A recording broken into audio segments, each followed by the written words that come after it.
Episode 50. 5 fucking 0. That's a big milestone, huh? Yeah. Not including bonus episode. This is Remember the Times podcast, episode number 50. A lot of the haters said we'd never make it this far, but guess what? Here we are, 50. Fuck y'all. All y'all. If y'all don't like me, Then like it, share, and subscribe. made it from 98 all the way to 2007 in 50 episodes. Pretty good. That's not bad. We might actually finish up this project pretty soon. Pretty quickly if we keep going at this rate. Yeah. So we still have a lot of episodes on this tour though. Warped Tour 2007, our very first time that Mitch and I ever were on the road, or any of us in the band for that matter. Last episode, we ended with a special guest, Sean, because he beat the entire tour in the official poker tournament of Warped Tour 2007. Insane. Pretty amazing feat. And now we are on our way to Long Island, New York. Ooh, beautiful Long Island. I remember driving there so well, only because you were so excited about being in New York. Why? You were probably delirious. It was like 4 a.m. and you were driving in and you just kept yelling out the window in a New York accent at nobody. You were like, hey, I'm walking here. Your mother's a terrible cook. I'm going to do terrible things to your butt. That sounds like me. Yeah. In a very New York accent, but you just kept doing it. I don't even think anybody was around, but you just. Yeah, that sounds like something I would do for me. Yeah. Everyone was just asleep. It's just you and me and maybe one other person up, and you're just yelling like that. You know, it's funny. Like I do remember driving into New York and being like fucking super nervous driving this giant van with a trailer through New York City. It is a nightmare. Post 9/11 New York too, where like tunnels and everything were a little bit more fucking brutal, tightened up and stuff. Yeah. I think, did we get our trailer searched? Did we? I thought I remember we had fireworks or something that we had picked up. No, Fletcher gave us fireworks. Yeah. But I remember at some point, it might have been in New York, getting our trailer searched at like just a random checkpoint. Just a random checkpoint. And they were like, hey, the fuck are these? And we were like, oh shit, totally forgot that we had fireworks. You can have them if you want. Yeah, take them. Kind of thing. Yeah. Yeah, I'll never forget that. That was, you were hilarious. This was one of our bigger sets of the tour, like a lot of people. But it actually caused the fight in the Fathom camp though. We had done, so the set went great. And I think we said this earlier, our roadie Sam and Fathom's roadies would try and sell CDs after our set. And Sam was getting really good at it, our roadie. And he ended up selling, I want to say it was 46 or 47 CDs that day. That's pretty nice. Which is even before doors open, he sold that many. And I think Fathom's guy had sold like 5 or so. It was not good and not anywhere near what Sam had done. And they like got mad at him for that and stuff. Clearly you can sell 46 CDs out here. Yeah, but it could have just been like that was more of a metal crowd or whatever. But good job, Sam. Yeah. Well done. Yeah, good on you. So he did that, and it was kind of cool for us. My aunt and uncle and my grandma, and Chris and I's grandma came that day. So I remember that. Yeah, that was cool to see. Did we stay at their house my parents are... I can't remember. It was either this year or next year. Next year, yeah. But I know we did once, but yeah, that was just cool. I can't believe my grandma saw us do that. That was that was wild. But yeah, so that was that day. I do remember Long Island was just cool to be there. Was it Nassau Coliseum? Yeah. Right? Yeah. I remember that's like seared into my brain of what it feels like to be in New York is when we got out of the van and just like, fucking so humid. Like Jesus Christ. An immediate just wall hit us. And it was like, oh God. So brutal. Anywhere else. We're just not used to that living at the beach here. No. All right, so we went from New Jersey to New York, back to New Jersey. We are now in Englishtown, New Jersey. This was our first time playing on the skate stage, which I really enjoyed. It's not as prestigious as the Kevin Says, would you say? It wasn't as big, and it wasn't as big. It didn't have as prominent placement, but it had an attached half pipe. It did. This was the one. The skate stage had the hot rod backdrop, promoting the movie. Yeah. The whole time, it had a skate That's why they called it the skate stage. Also, one of our favorite parts of the tour, Revolution Mother. Oh, yeah. Mike Vallely, his band. He had what kind of music would you call them? Oh, it was like really slow thrash metal. Yeah, I don't know. So like, it didn't have the thrash. It was just yeah. It wasn't good. Like, it wasn't a very good band. That's rude. I didn't think they were good. It wasn't for me. But he would do.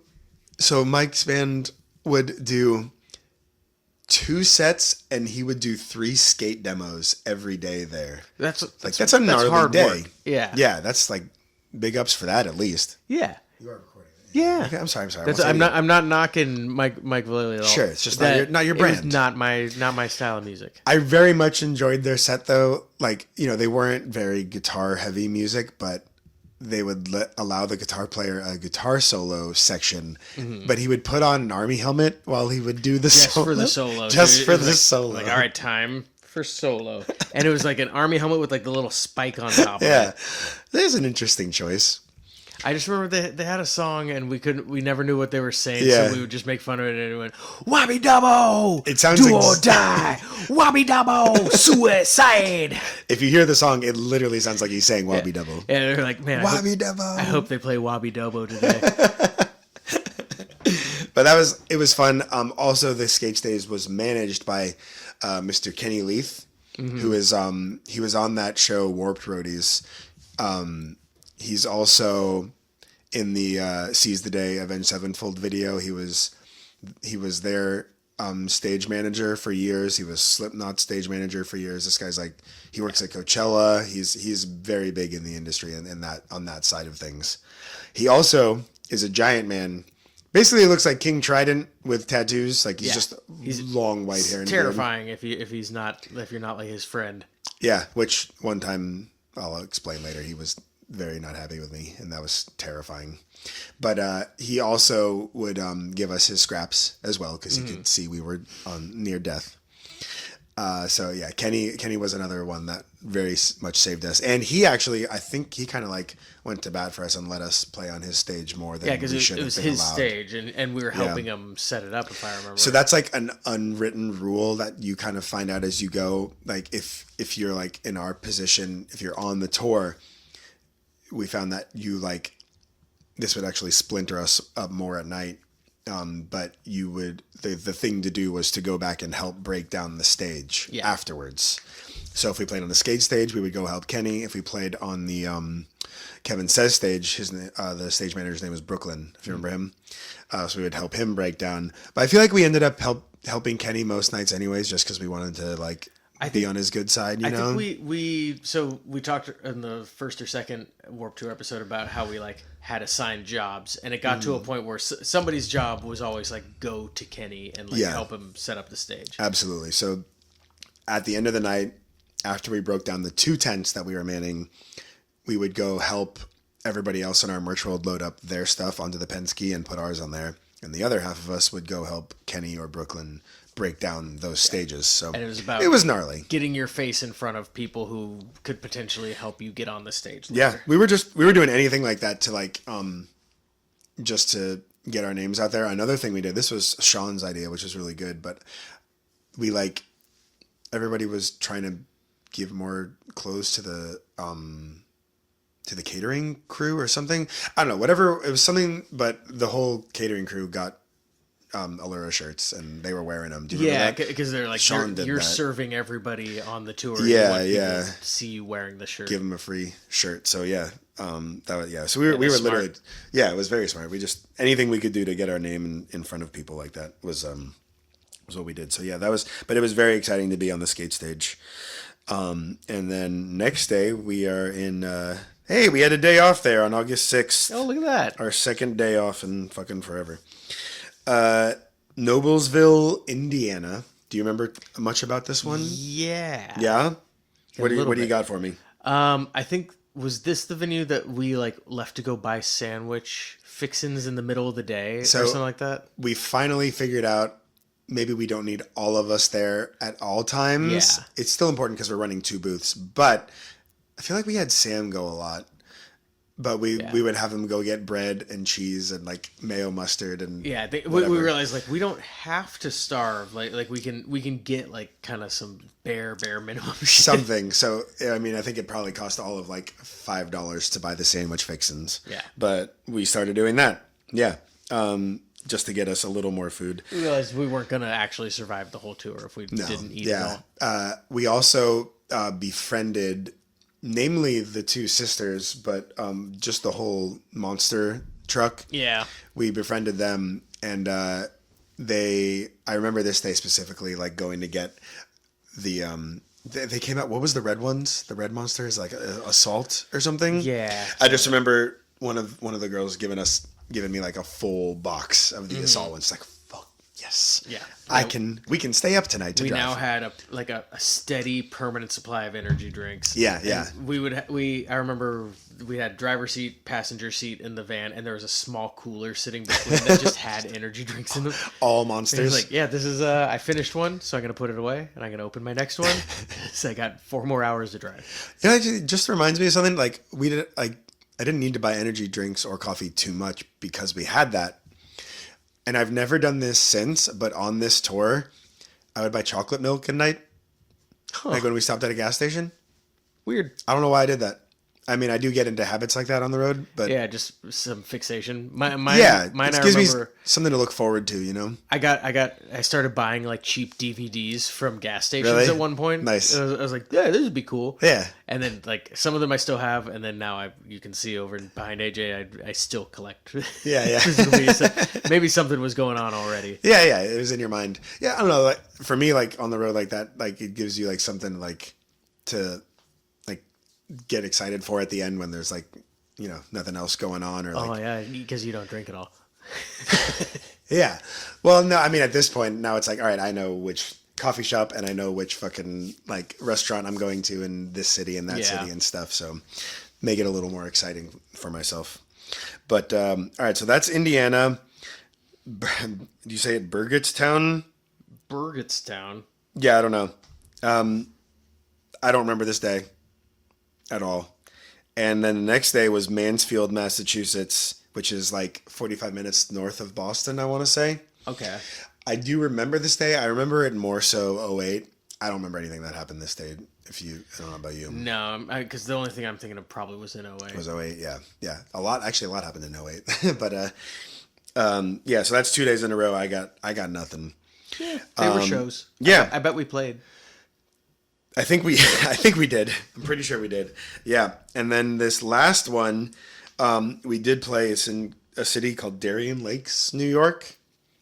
That sounds super familiar. It was the venue that was right next to a water park or a theme park. Yeah, it was like a Six Flags.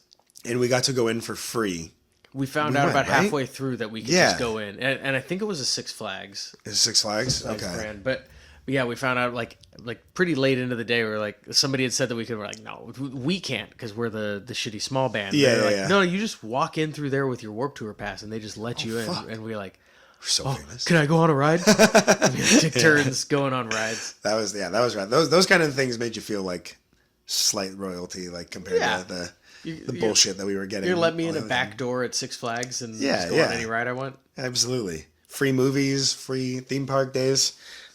Not bad perks. Ooh, the perks. Yeah. I remember. Oh, you know what? Oh, I forgot something in Indiana. Okay. It doesn't. I mean, I can say it. Roll it back. Josh had a very bold move here. So Adam D from Killswitch really hurt his back and couldn't play for a few days. Mm-hmm. I think they had the guitar player from Devil Driver filling in, if I remember correctly. But Josh is a huge Killswitch fan, as we are. But he worked up the courage. He got one of our demos and he brought it up to Joel, the other guitar player, and was like, "Hey, if you need a guitar player, I know your whole set already." Mm. And he handed it to him, and he was just like, "Cool, man. Thank you very much." And right after Josh turned around, he was just like, "Fucking did it! I did it, man." Didn't work out, but I thought that was really big of Josh to do that. Yeah, that was cool. Clever. Yeah, and that would have been probably one of the coolest things if he got to play with Killswitch a couple even days. one time. Yeah, even just the ones, like that would have been one of the coolest things ever. But yeah, good job, Josh. Well done. Yeah. Okay, back to New York now on the last day here. So I think it was this day. I'm pretty sure it's because I'm remembering grass. But what was Pepper's merch guy's name? He had a nickname. Yeah. Coach was their TM. Yeah, I'm trying to remember. Intern. Intern. Yeah. Loved Intern. And again, at this point, like, remember, they were giving us shout outs every day. We were literally at the barbecues, and after the tour, we would hang out on their bus and Pennywise's all the time. But Intern, their merch guy, came up to us and was just like, do you guys want to open for Pepper on an off day show? And we're like, fuck yeah, we do. Sure. That's awesome. And then like right afterwards, we'll be like, wait a minute, we're a metal band opening for a reggae band? Yeah.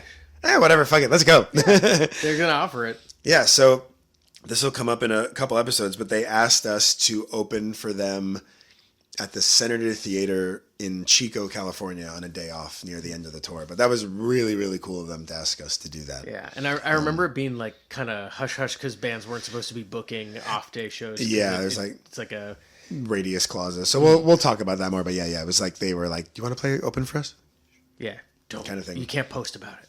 Yeah, I definitely, that night, I think we pretty much raged on Pepper's bus. I remember watching a live Talking Heads DVD with Kaleo like on the bus at the end of the night. Yeah.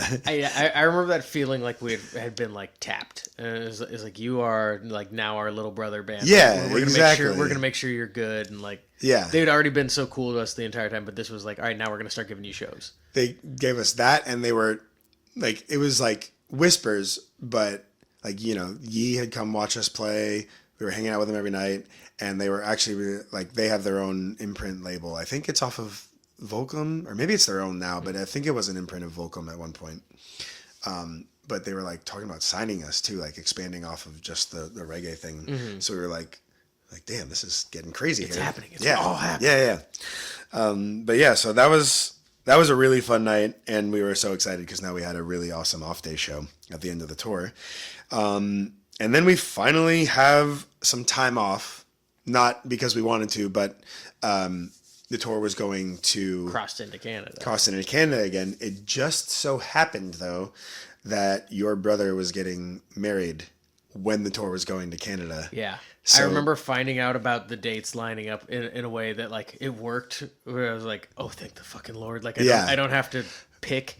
Well, we didn't even know until like the day before that I think we were just going to have to like not play a couple days. Mm-hmm. And then Fletcher was like, oh, you're not going. And then we were like, oh, that's all right. Yeah. It was like, I'm going to have to fly out of Canada or something. Yeah. So then you just flew out of New York somewhere. Buffalo. Buffalo was? Yeah, I'm pretty sure it was Buffalo. Wild. And I remember I fell asleep at the airport waiting for my plane. Really? And some nice lady woke me up and was like, I think your plane's boarding. I was like, okay. Shit. First time I ever flew by myself anyway. Really? Yeah. Damn. That's wild. Crazy. But so that's where we're leaving off. Mitch is flying back to California. Yeah, it was down here. And we are going to stay at a relative of Sean's in some state. I don't even remember what fucking state it was. I can't wait to hear about it because I don't think I ever heard what you guys did while I was gone. We had a lot of fun. Neat. Cool. Out there, yeah. I had fun too, so whatever. Yeah, you're at a wedding, dude. Yeah. But hey, you'll find out next episode. That was episode 50. 50. We made it. We've done it, guys. Thanks everyone for sticking along with us. Sorry we don't have anything special for episode 50, but yeah, I'm not allowed to shoot fireworks in my office anymore. Well, you're all high, aren't you? No. No? No, that was last episode. Oh. I'm high then. I can't remember this shit. He's high. He's high. All right. Cool. Bye, everyone. Bye.